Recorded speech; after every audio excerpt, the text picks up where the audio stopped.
Hi guys, it's Erin here, and I wanted to just share with you how the pregnancy is going and to share a little second trimester scare that my husband and I experienced. It was not a good time. I am a little over 5 months along now. I'm super excited. The bump has arrived.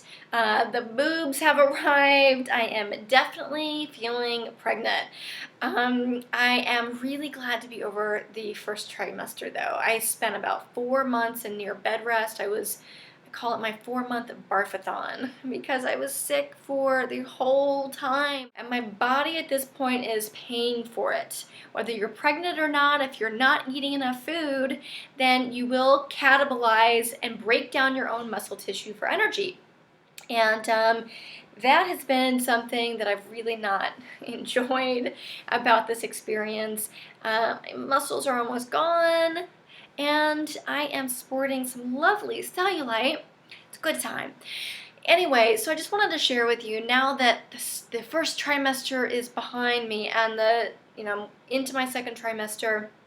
I went in for a routine appointment a couple weeks ago to my OBGYN, and she said, okay, it's time for your second trimester test, some second trimester blood work. And I said, okay, great. And mind you, even just, a couple weeks ago, I was still not feeling all that great. I think I even maybe threw up in the car on the way to the appointment. So you can imagine my state of mind, not a lot of glucose up here to the brain, really out of it. And, the OBGYN says, it's time for some routine tests. Okay. I was sure she was just going to be testing pregnancy hormones, but she kind of slipped it under the rug that they were also going to be looking at some genetic markers. So really didn't make an impact on what that meant. I really didn't understand what that meant. She wasn't explicit in telling me, number one, that the tests I was going in for were not routine. They were optional, completely optional, and that the only reason to do the test is to test for genetic defects in the baby, meaning Down syndrome, spina bifida, etc. Now, I know that a lot of people want that test. Many people would actually terminate the pregnancy if they found out the baby had Down syndrome or had another genetic defect. For myself and my husband, that's not something that we would choose to do. And so we wouldn't have even done the test in the first place, right? So if my OBGYN had been very explicit in telling us that what the test was for, that it was optional, that you didn't need to do it, but it would show your risk factor for a certain issue in the baby. It's not something that we would have chosen to do. To each their own, but for us, it wasn't something that was really important to us. Well, it turns out that a couple days after I did the test, I got a phone call from the OBGYN's office that I tested positive for Down syndrome. And that is exactly what the woman on the phone said. She said, I don't want to scare you, but you tested positive for Down syndrome. Now, if the doctor's office called you and said that to you, what would you think? You would think that the baby has Down syndrome, right? Well, that's what my husband and I assumed. And so I had to whoa, wait a minute. I had to kind of do a double take. What are you even talking? I didn't even remember. I thought the test that I was taking was just looking at pregnancy hormones. And I like reading labs. I read labs for my clients, and I was interested in looking at, the lab work. So when she said to me, you tested positive for Down syndrome, I didn't know what the hell she was talking about. And I was like, what are you saying the baby has Down syndrome? So she had to backpedal and explain to me, no, the test was simply a screen, and it puts you in a risk category. And so I said, so wait a minute, you're not telling, so what you're telling me is the baby doesn't have Down syndrome? So, what are you telling me? I didn't know what I was getting tested for. I get this phone call saying you tested positive for Down syndrome. And then she says, no, you didn't test positive. It's not a diagnostic. It's a risk assessment. Needless to say, I was pissed. I was upset. I was pissed. I got off the phone. I called my dad, who's an MD. He explained to me that that sometimes they instill a little fear in you because they want you to get further tests. Meaning they want you to go for like a diagnostic test, an amniocentesis, because there's a high uh, rate of lawsuits, right? So they're trying to really protect themselves from lawsuits. And in doing so, they've instilled the fear in me that my baby has Down syndrome.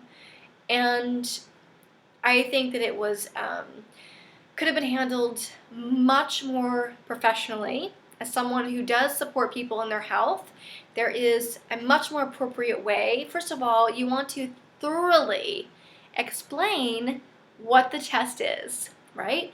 And of course, it's been a big lesson for me because, you know, even though this was my first experience and I was, not quite all together, you cannot trust anyone, right? You always, always, always have to ask questions. And so it's a big lesson. Needless to say, my OBGYN is fired. I could imagine like actually being in the delivery room and having her say, oh, by the way, we just did an episiotomy or whatever, right? Without discussing it or really telling me what my options are, or that these other the procedures were not even really mandatory or necessary. So, as you can imagine, it was quite a scare. And on top of it, the office scheduled my husband and I for a genetic counseling appointment without consulting us or discussing with us what that even means. And when you go in for a genetic counselor, one of the reasons you go is to discuss the possibility of terminating the pregnancy, should you decide to have a diagnosis from an amniocentesis. And that's not something that we would do. So basically, we canceled that appointment, and the people in the end of the line, the people in that office, the woman on the other end of the line was shocked when I canceled the appointment. In fact, her literally, she went, "You know why it was scheduled for you, right?"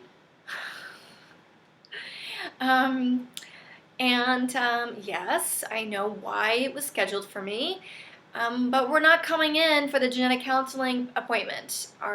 We would have the baby regardless. So it was a very interesting experience, very challenging experience. We did go in for a couple weeks ago, actually last Monday, I believe. We went in for they call it an anatomy scan, and basically what that is it's a very thorough ultrasound, and it's not a diagnostic tool, but it can assess risk factors for genetic defects. So it can look at the size of the brain, the way the nose is starting to come in, things like that. And a doctor actually does the ultrasound. And one of the first things I asked him when he came into the room was, "Hey, do you have kids?" And he said yes. And I said, "Great. Then I want you to just act like you're doing an ultrasound and looking at your own baby.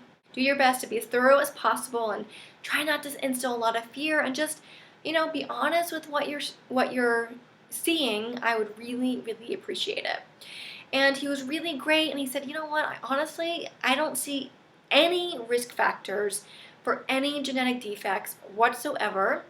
And if you were my wife, and this was my baby, I would say the baby looks great. The baby looks 100% healthy to me, and I personally would not recommend any further tests anyway." So my husband and I are very relieved, of course, to know that the baby is most likely totally fine, and we can't wait to meet this kid. It's a boy. We're so excited.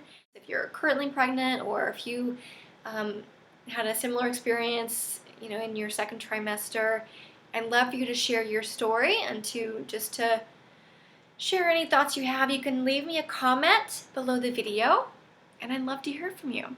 Okay, that's it, guys. See you soon. Bye.